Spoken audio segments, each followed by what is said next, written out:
So, hi there, everyone. Welcome back to the reading walkthrough again. So, basically, I've been getting a lot of comments saying that I might have tried to explain to of an a of an age equals to a kid. But anyways, yeah, I'll try my best to do that. As you can see, you have passage three. Yeah, we have passage three.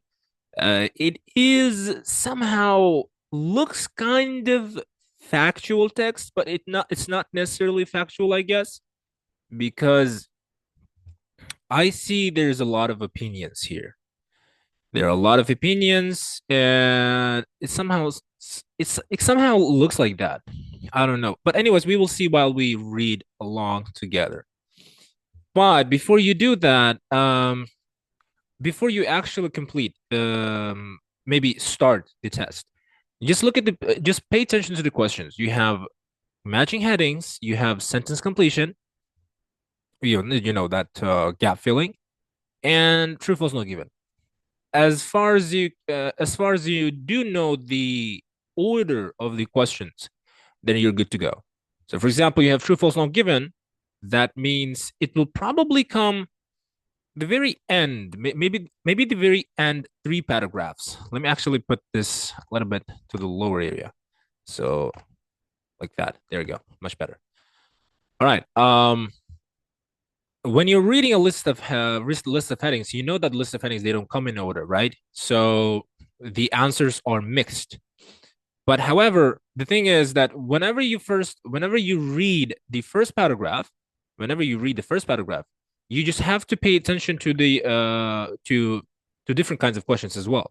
So in here it says numerous sessions. Training sessions are aimed at people who will feel they are not something enough. But also, the thing is that as you can see, true false not given question is at the very last. So the type of question is coming very last. For example, if the sentence completion comes at the very last one, that means it will probably come at the the very last paragraphs. So yeah, you just have to navigate through that. Now let's read that through. When you're doing a matching headings, right? One useful thing to do is to use a big picture. What does a big picture mean? Big picture means whenever you read something, you try to imagine that you're getting an information that might, to a certain point, be useful for you in the foreground. All right, you just try to imagine. So, organization is a big business, whether it is of our lives, all those inboxes and calendars, or how companies are structured. A multi-billion-dollar industry helps to meet this need. All right. So this is they're just trying to say that an organization, okay, organization is a huge business and a company is a huge business. And we have more strategies for time management. We have more strategies for time management, project management, and self-organization. By the way, I just want to see both business and people aim at order without really considering its value. When you're reading these kinds of questions for the true false not given, true false not given are heavily paraphrased. So you just have to look and pay attention to the paraphrase. Of course, in order to understand the paraphrase, you have to also understand the vocabulary synonyms. So yeah, that's it. Now, all right, anyway, we have more strategies for time management, project management, and self organization than any other time in human history. We are told that we ought to organize our company, our home life, our week, our day, and 7 hour sleep, all as a means to becoming more productive. So these, as you can see, that we are told that we out to organize our company. It is organize our companies. One, our home life. Two, our week. Three, our day. Four, and 7 hour sleep. Five. These are features. We will try to. You're just getting. You're grabbing the main gist of the paragraph. Gist means to understand the whole context without even relying to all the text, right? So every week, countless seminars and workshops take place around the world to tell a paying public that they ought to structure their lives in order to achieve this. This rhetoric, that means rhetoric means This unanswered question, I mean, a question that cannot be basically answered, has also crept into the thinking of business leaders and entrepreneurs, much to the delight of self-proclaimed perfectionists, with the need to get everything right. Okay, self-proclaimed perfectionist means so the perfectionists that I mean, people that claim themselves, nobody else did label them as such. So people claimed themselves as perfectionists. The number of business schools and graduates have massively increased over the past 50 years, essentially teaching people how to organize well. So this is basically an introduction. As we know that paragraph A, whatever it is, if it is a book or something in relation to that, you will always get the very first paragraph as an introduction. So basically, here complaints about the impact of a certain approach. No, um, fundamental beliefs that are in fact incorrect. We didn't read anything about in fundamental beliefs. Early recommendations concerning business activities. We didn't have any concerns, which means problems or worries. Organizations that put a new approach into practice. Put a new approach into practice. All right, we don't have that as well. Companies that have suffered from changing their approach. We didn't have suffer as well. Everything here is about they're giving us the features that what does an organization do, what people are increasingly expected to do. So however, I think this is the paragraph, what people are increasingly expected to do. However, let's see, read more. How to achieve outcomes that are currently impossible. Neither approach guarantees continuous improvement.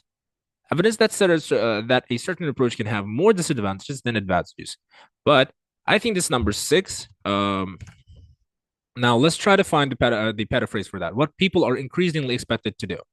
We are told that we out to is a thing that is expected, is an expectation. We are told that expected to do that. We are told that we are out to organize our company, our home life, our week, our day, our and 7 hour sleep. All as means to becoming more productive.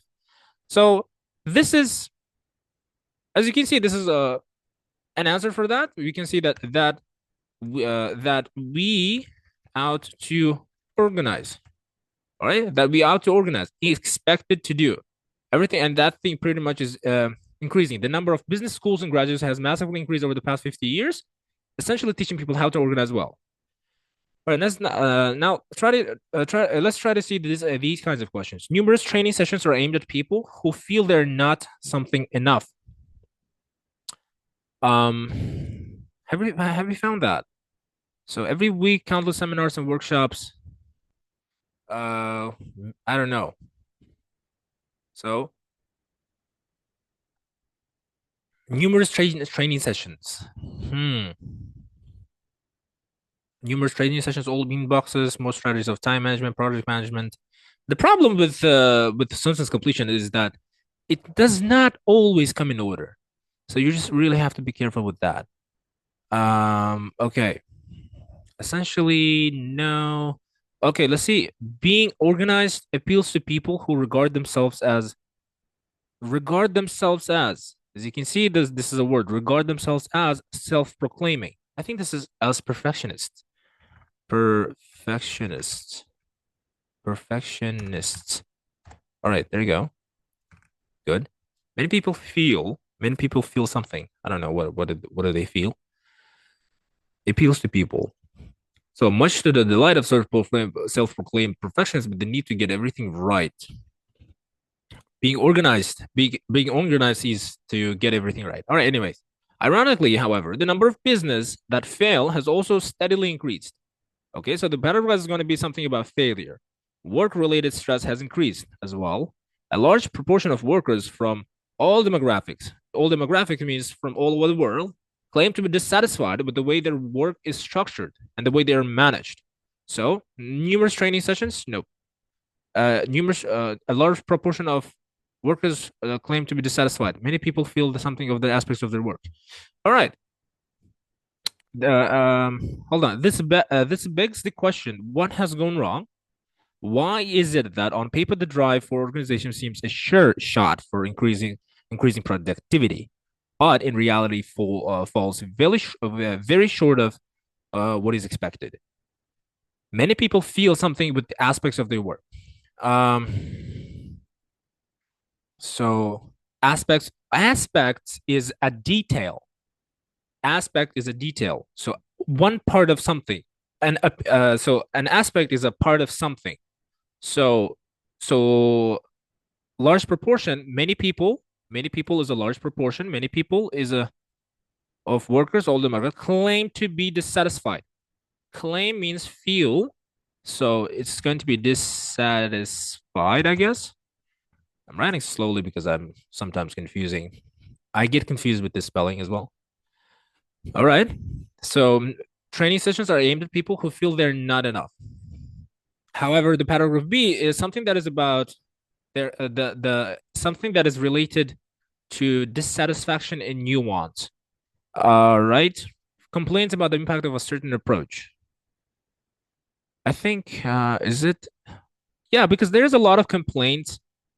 There's a lot of complaints because this complaint number one is they are dissatisfied with their work, with the way with the work that they are I mean how their work is structured and the way they are managed. This is two complaints.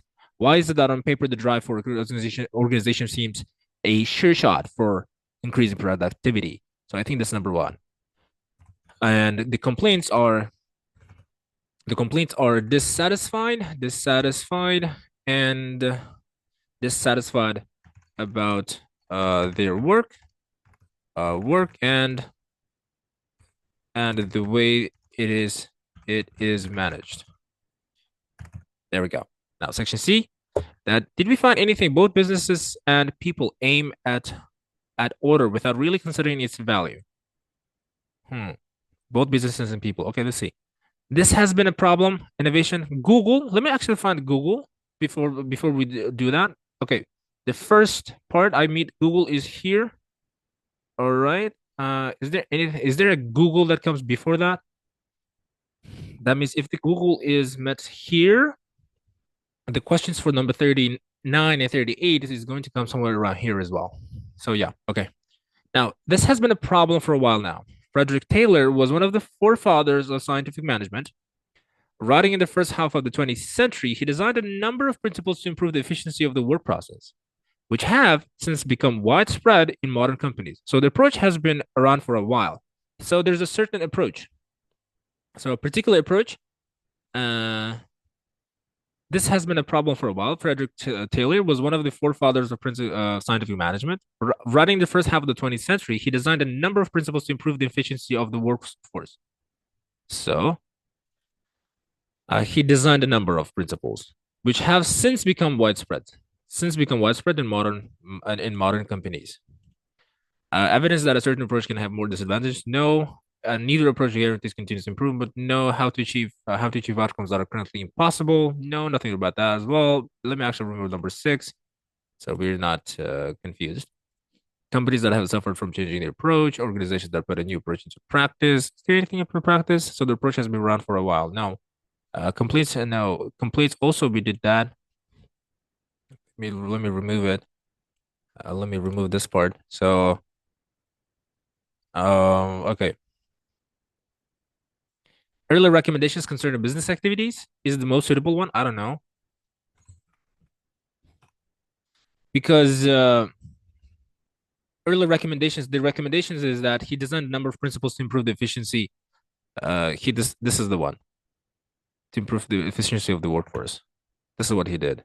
So yeah, that's why I guess that's the correct answer. Because nothing else is more suitable than that. Fundamental beliefs that are in fact incorrect. There's nothing about that as well. So the only approach that I can find is number 3. Because other than that, why is an early approach? Early recommendations means uh, early recommendation is he in the first half of the 20th century, and there's a recommendation is that he designed a principle for the sake of improving the efficiency of the workforce. So that's why it's the most suitable one. New research suggests that this obsession with efficiency is misguided. The problem is not necessarily the management theories or strategies we use to organize our work. So new research suggests that this obsession with efficiency is misguided. Okay, maybe something in fact incorrect. It's the basic assumptions we hold in approaching how we work. Here, it's the assumption that order is a necessary condition for productivity. This assumption has also fostered the idea that disorder must be detrimental to organizational productivity. All right. Finally, something related to the title. The result is that business and people spend time and money organizing themselves for the sake of organizing, rather than actually looking at the end goal and usefulness of such an effort. Okay. So, organizations that put a new approach into practice, fundamental beliefs. The problem is not necessarily the management theories or strategies we use to organize our work. It's the basic assumptions. Basic assumptions we hold in approaching how we work. Basic, fundamental, and here it's the assumption that order is a necessary condition for productivity. The result is that business and people spend time and money organizing themselves for the sake of organizing. Um, how to achieve outcomes that are currently impossible. No, number two is the most suitable one here. Okay, two, get that. Why fundamental beliefs is that it's written basic assumptions. All right, good. But I don't know why have I not found anything in relation to both businesses and people. Okay. I think we will find somewhere right here. What's more, recent studies show that order actually has diminishing returns.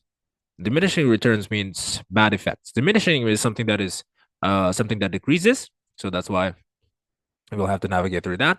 Order does increase productivity to a certain extent, but eventually the usefulness of the process of organization and the benefit it produces reduce until the point where any further increase in order reduces productivity. Some argue that in a business, if the cost of formally structuring something outweighs the benefit of doing it, then that thing out not to be formally structured. Instead, the resources involved can be better used elsewhere. All right. Okay, this is not really easy to understand how somehow. But anyways, it's kind of basically it's talking about the effect of how a particular thing is produced and the I mean effects of a particular production. So let's see. Hmm. Order does increase um order does increase productivity to a certain extent, but eventually the usefulness of the process of organizations and the benefit it yields reduce until the point where any further increase in order to reduce your productivity is really not easy to understand. So the clear idea that so I mean it's kind of clear that order does more damage than progress. Um, all right. Okay. What is the key idea here? How to achieve outcomes that are currently impossible? No evidence that a certain approach can have more disadvantages. Ah, all right. Okay, there we go. Um, disadvantages then advantages. So the thing is, what's more, recent studies have shown that order actually has diminishing returns. So that is disadvantage. Order does increase productivity to a certain extent, but eventually the usefulness of the process of organizations and the benefit it yields reduce until the point where any further increase in order reduces productivity. Some argue that in a business, if the cost of formally structuring something outweighs the benefit of doing it, then that thing ought not to be formally structured. Instead, the resources involved can be better and used elsewhere. Okay, something that is pretty much recommended to do and to a particular thing, it is meant to be somewhere else. All right, now, so what do we have? We're gonna take that away. Okay, evidence that a certain approach. Evidence is that recent studies show recent studies show. Now, paragraph F. However, 35, 28, I mean 38. Where did 38 go though? Did I find both businesses and what's more? Okay, we did that. In fact, research shows that when innovating, the best approach is to create an environment devoid of structure and hierarchy that enable everyone involved to engage as an organic group. These environments can lead to new solutions that, under conventionally structured environments filled with bottlenecks in terms of information flow, power structures, rules, and routines, would never be reached. Oh my God, that is a horrible paragraph. I'm not gonna lie. But I'm just concerned about number 38 because 38 has to come somewhere, right? Or it doesn't. Hmm. Did I miss that? Okay, I kind of missed it, I think. I'm not sure. Uh, I did actually miss that, I guess. But numerous training sessions. Um, so we have more strategies for time management. We're told that we're out to organize to we're told that we ought to organize our company, our home life, our week, blah blah blah. All this means to becoming more productive. Numerous training sessions are aimed to people who feel they're not something. Right? Every week, the countless seminars and workshops take place around the world to tell people that they ought to structure their lives in order to achieve this. This is quote talking about productive. I don't know, productive. Numerous training sessions are countless seminars and workshops, and the word "this" is navigating to the word productive. So, thank God, grammar is helping. But where's the value?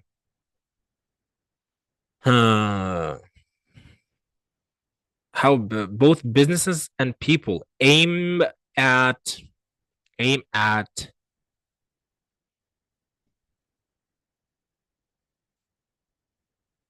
businesses and people spend time and money organizing themselves for the sake of organizing rather than actually looking at the end goal and usefulness of such an effort. Both businesses aim at order without really considering its value. uh Rather than actually looking at the end goal and usefulness of such an effort. So without considering its value or usefulness and the goal of that effort, both businesses aim at order, spend time and money organizing themselves for the sake of organizing. So I think that's true. I don't know. That's easy to. I mean, it's pretty much it's easy, but 29. I mean 39. Did we do the paragraph F? No, we did not. In fact, researchers show that when innovating, we did read that again. But so what is paragraph F about? Okay, so neither approach guarantees continuous improvement. Know how to achieve outcomes that are currently impossible. Hmm. The best approach is to create an environment devoid of structure and hierarchy and enable everyone involved to engage as in one organic. These environments can lead to new solutions that, under conventionally structured environments, blah, blah, blah, would never be reached.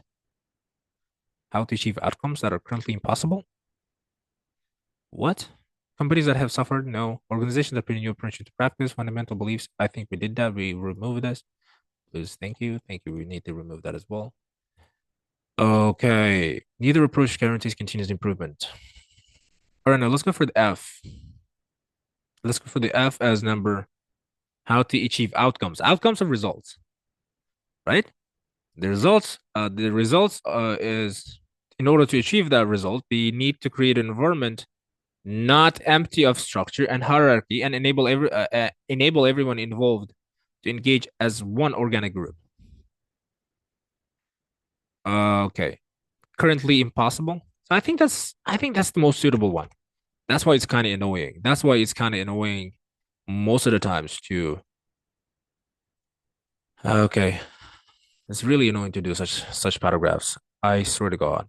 So, but 39. Innovation is most successful if the people involved have distinct roles. Really?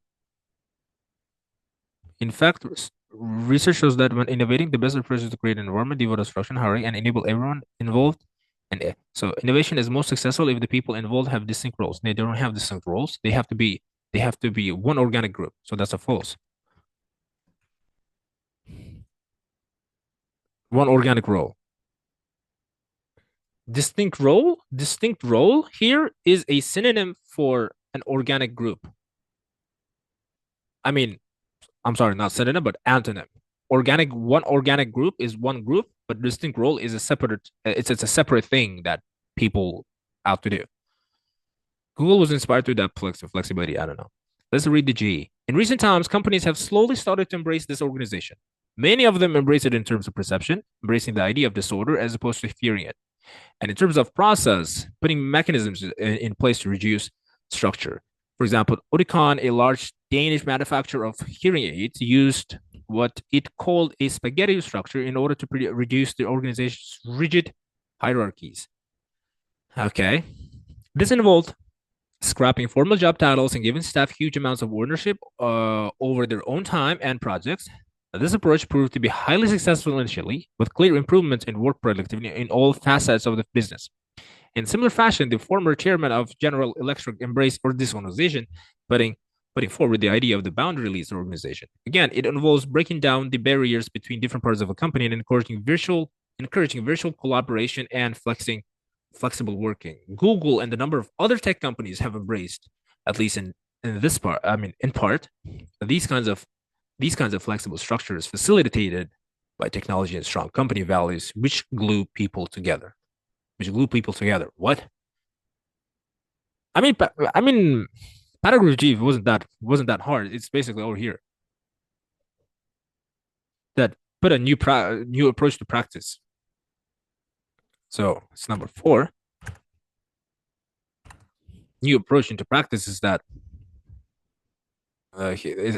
the approach is called spaghetti structure. That's for the sake of reducing the organizations of heavy hierarchies. Okay, because that's nothing else. Neither approach guarantees continuous improvement. No. A word for warning to others thinking of jumping into this band of a god. The evidence so far suggests in disorder, much like order. Also, hold on. Google and a number of other tech companies have embraced at least one part of these kinds of. Google was inspired to adapt flexibility by the success of General Electric.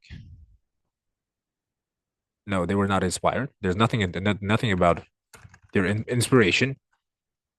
Not given. A word of warning to others thinking of jumping into this band of god. The evidence so far suggests disorder, much like order, also seems to have diminishing utility, and it can also have detrimental effects on performance if overused. Like order, disorder should be embraced only so far as it is useful, but we should not fear it, nor venerate one over the other. This research also shows that we should continually question whether or not our existing assumptions work. Companies that have suffered from changing the approach. Is that the case? I'm sorry, guys. Um,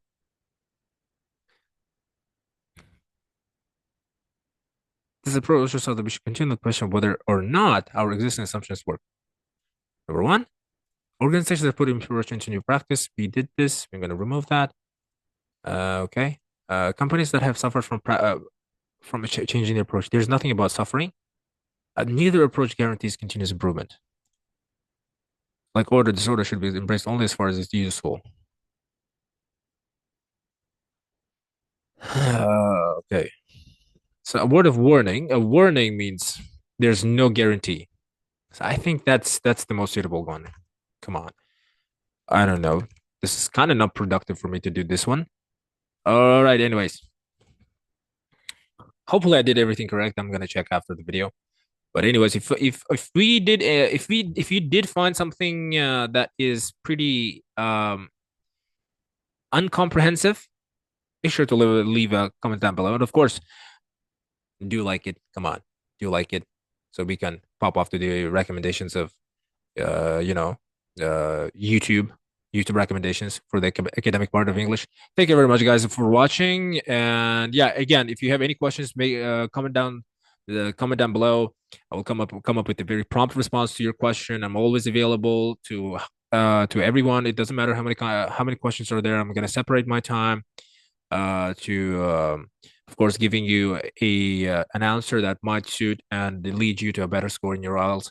So yeah, thank you very much for watching. Do share if you found it helpful, and do like it if you found it useful as well. Anyway, thank you very much for watching, guys, once again, and I will see you on the next episode.